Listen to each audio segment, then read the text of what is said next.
Alors il faut apprendre de nouvelles choses. Il faut apprendre de nouvelles choses. Dans le texte biblique, lorsqu'on parle par exemple de Yalad, de l'enfantement, il faut le prendre au niveau figuré. Parce que l'enfant qui va sortir ici, qui est le monde n'est pas fini. D'accord? Et celui qui doit s'occuper du monde, c'est celui qui l'a enfanté. Quelque part, nous, on nous met un libre arbitre ici pour participer à la création.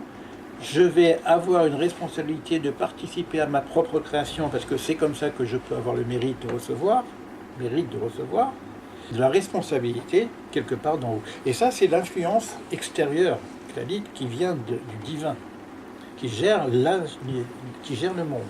Donc le monde, même s'il va à la dérive, il y a quand même une protection extérieure. Il y a une surveillance, comme tu l'as dit, surveillance, protection et régulation.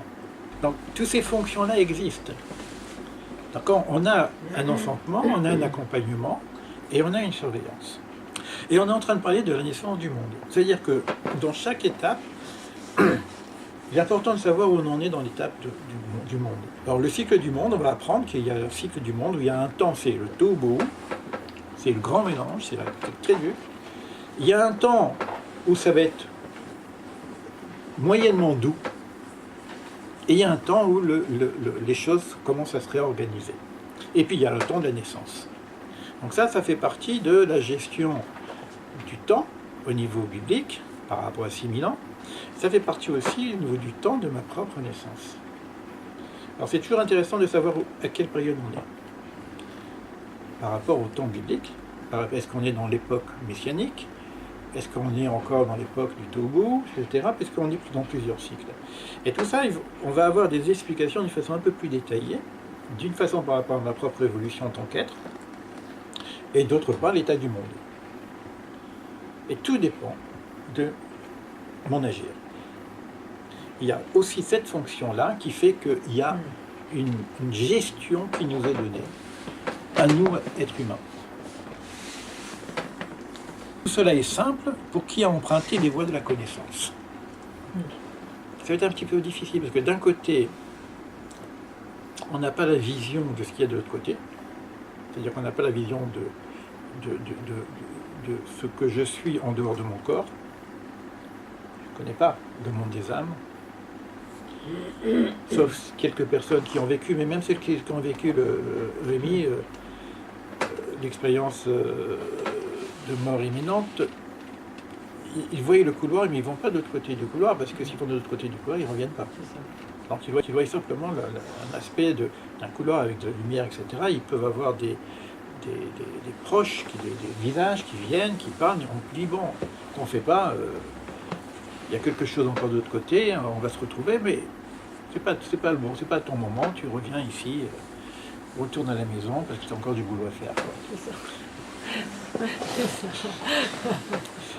Par contre, des fois quand on revient, on n'a pas tout à fait remis les choses en place et on ne sait pas si on est en haut ou en bas. C'est difficile. Hein? Difficile. C'est difficile. Hein? Ah, c'est tellement mieux là-bas. Ouais.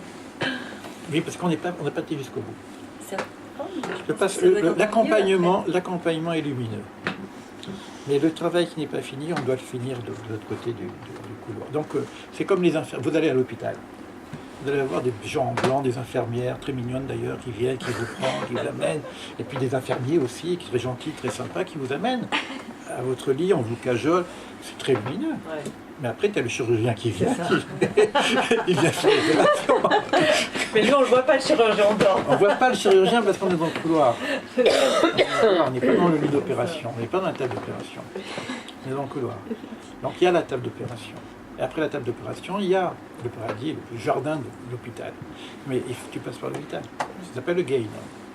Alors, non, il y a un film qui passe, c'est comme si je sais, hein, je raconte tout, ouais. Je connais tout. C'est Daniel Cohen qui en avait parlé de ça ou pas? Non, c'est dans les études aussi. Il y a des expériences aussi qu'on peut vivre, avec la sortie du corps, tout ça, il y a des choses qu'on peut vivre. Moi, ça m'est arrivé, j'étais très très malade. Je me suis vue en haut, au plafond de ma chambre. Mais si tu restes dans ce monde, vraiment. Si tu restes dans ce monde, tu te vois au-dessus de ton corps, tu dis qu'est-ce qui se passe quoi? Je suis morte ou je suis pas morte? Je me suis vue, bon, quand tu passes du côté plutôt lumineux, parce qu'on a une expérience ici d'une personne qui peut en parler, mais tu n'as plus le problème de savoir si tu es mort ou tu n'es pas mort, tu es dans la lumière, etc. Le retour est plus difficile. C'est une naissance. C'est une naissance dans la douleur. Ah Hein. oui, j'ai plus la notion d'être là. C'est notre naissance. Quand on arrive dans ce monde, je ne parle pas maintenant au niveau de ce que j'ai parlé au niveau de la gestation. Parlons de l'âme. L'âme, elle est là, et dit, voilà ce que tu vas vivre. Bon, ça va pas la tête, quoi. On lui dit même, on lui demande ses paroles. Bon, c'est dans les Midrashim. Je vous dis, le judaïsme est, comment dire, parle de ces choses-là. Quand je parle du judaïsme, je ne parle pas de la Kabbale. Je parle du judaïsme, le Talmud, les lois, etc. Parle de ces choses-là comme si c'est rien, quoi. Je vous ai déjà raconté Ouais, c'est l'histoire. Vous prenez le Là, on Talmud doit dans passer. Brachot, De toutes les manières. hein. On n'est pas éternel de toutes les manières. Non, non, mais moi, on raconte une histoire un peu... Bon, c'est pas pour nous dire qu'il y a vie après la mort, il ne se pose pas la question. On ne pose pas la question de Dieu, pas Dieu, etc. Le monde est de là, donc il y a un créateur. On ne parle pas du... C'est le Ramchal, quand tu lis le Ramchal, lui, un autre livre, Messiah Tesharim, il dit, mais si ce monde, c'est le monde, il n'y a pas de justice. Il y a pas de justice. Tu es ici pour crever à la fin. C'est quoi ce truc-là? C'est ça. Donc il y a un problème. C'est ça. En tant qu'être humain, on se dit, mais c'est incohérent. C'est incohérent. Donc si j'ai la foi qu'il y a un créateur, ce monde ne peut pas être le vrai monde. Donc il y a quelque chose après. D'accord? Donc,